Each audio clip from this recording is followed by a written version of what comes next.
مصیبتونه چې د امت باندې راځي او عذابونه په دې کې عبرت دی دا چې د پر جزړې ژوند دی په قران کې د 90 نه زیات ځایونه دي چې وایي الله سبحانه وتعالى خپل نوم حکیم ذکر کړي العزيز الحكيم الحكيم العليم العليم الحكيم 90 نه زیات ځایونه چې الله به حکیم نوم ذکر کړي او حکیم هغه چاته وایي په عربي کې مطلب دا چې یو کار کوي نو ډیر پوخ کار کوي او الله سبحانه وتعالى حکیم ذات دی داغه په هر کار کې حکمت نه دا خبره واضحه ده چې الابتلاء سنت ربانيه امتحانونه مصیبتونه عذابونه د الله سبحانه وتعالى طریقه ده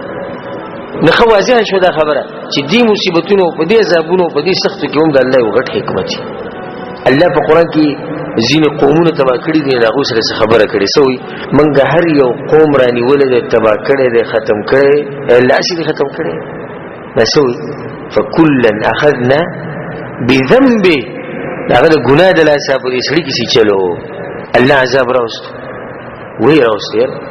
وما كان الله ليظلمهم ولكن كانوا انفسهم يظلمون او نو الله چې ظلم کړي وي په دغه قوم باندې مگر دغه قومونو د خپل ځانونو سره په خپل ظلم کړي دا یاد ساتي د قاعده الله چې بچا باندې عذاب راولي او تباکی او ختمي او مصیبتونه الله سره ظلم نه کوي لازم په دغه قوم کې شي چيري لازم په دې کې سمرزي خو هغه چاته وختاري چې هغه د مسلې له جوهر لاړ شي نعيب زماننا والعيب فينا وما لزماننا عيب سوانا وي موږ په زمانه باندې عيبونه لګو او په دې زمانه کې صعيب نشته خو عيب دار چې موږ په دې زمانه کې زه تاسو ځینې هغه اسباب ذکر کوم چې هغه په اختصار سره راجمع کړي چې دغه دلاسه عذابونه راځي او دا اسباب ځان سره یاد کړئ ان شاء الله دا به ډیر مفید علي بن ابي طالب رضی الله عنه حدیث ته امام ترمذی راوړی اذا فعلت امتي 15 خصله کله چې زما په امت کې 15 خبرې راغلي حل فيها البلاء زما په امت کې بیا همیشه مصیبتونه او باغو کې به مرزونه او باغو کې به غریبي او باغو کې به سیلابونه او باغو به غرقي او باغو به تباکی او باغو به زلزلې راځي او باغو به بارانونه راځي او باغو به ووري راځي باغو به هر قسمه عذاب راځي چې کله به د 15 صفات جمع یعنی 15 کې صفات پکې قيل وما هي يا رسول الله صحابه يا رسول الله صفات مونږ ته موخه چې مونږ ځان لري ساتو کو صحابه د الله د عذاب نه یری او څومره اوچت انسانان دي خو ته پوښتنه کو چې مونږ ځان لري ساتو اولنې صفت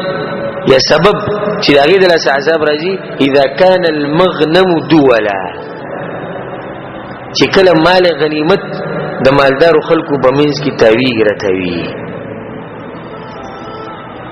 دسی مطلب دی چې کله مسلمانان لاړو jihad وکړو او په jihad کې وته مال غنیمت ملو شو یا مال فی ملو شو بغیر د جګنه غي ته فی وي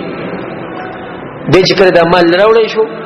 نو کومه یې چې به الله د خلکو خولې د غریبانو او د فقیرانو هغه ور نکړي شو کوم چې بادشاہ دی خلیفہ دی هغه او دغه چې کوم وزیران دي او کوم چې به کله مشهور دي د مال دغه به مسجد ګرځي او غریبانو نه نشي دویم سبب په دغه حدیث کې والامانه مغنما او کله چې د امانت نه خلک مال غنیمت جوړ کړي ان تاسو سړي امانت کې خو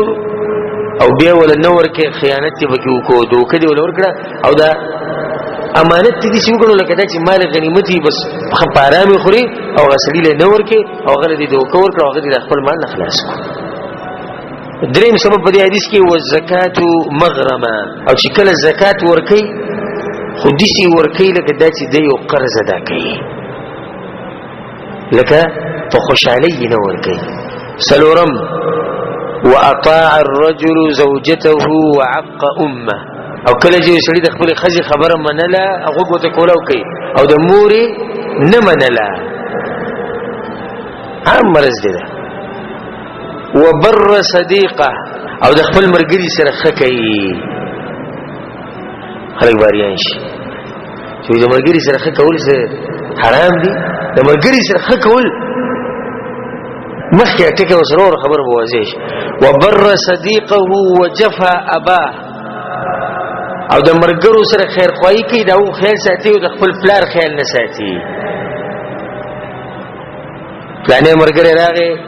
ډوډۍ ولټېټو کوي چرګان سره کوي خیال به ساتي ورو غره تاسو داونه تا داونه سپینګری پلار دوايانو د ضرورت دوايانو ولا راخلي. کله چې انسان مرګري له ترجیح ورکړه او پلار پرې خو نبی د تبعی انتظار پکار دی. قبل وارتفعت الاصوات في المساجد او په جمعتونو کې چغې وال شروع شي نبی د عذاب انتظار کوي. او دینه تعجبو رسول الله صلی الله علیه وسلم ارتفعت الاصوات او کله چې د موبایل سندري په جمعتونو کې ولګي او الله په کور کې ولګي نه بیا به عذاب نه راځي ته امت متبکیږي نه. هغه نه بعد وکانه زعيم القوم ارذلهم او د قوم مشر ذلیلې مشرتیا غالبا د چا سره وي د ذلیل سره د بی عزت سره او د بی ایمان سره نبی د عذاب انتظار کوي. واکرم الرجل مخافه شره او د یوسلی عزت کیږي خو عزت د دې د لاسه کیږي چې موږ د شر نه محفوظ شو. وشربت الخمور او شراب وسکی شي. ولبس الحرير او کله چې سړو د بخملو جامې واچولې او په دې کې دنه والله عالم دا مرزي چې کله لکه دا بخمل چې یاد کو یعنی سړو ځان د خزو په شکل کې چې بخمل د خزو لپاره جایز دی او د سړو لپاره حرام دی. واتخذت القينات او دم کله خلق وګړولې نبي بازار راځي. والمعازف او دې دغه کې دی او کله چې خلق د ټنګ ټکور سامان واخلي سندري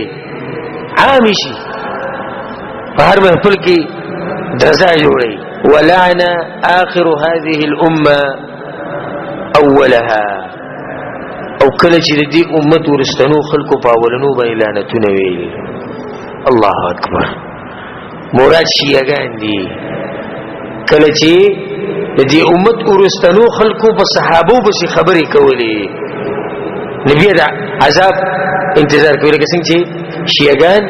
یا روافض خبيثان او الله دې زمکه دې مخ نه پاک او الله دې ور دې سي عذاب ورکی دې شیعاګان ولا چې داخلك ته عبرت واخلي.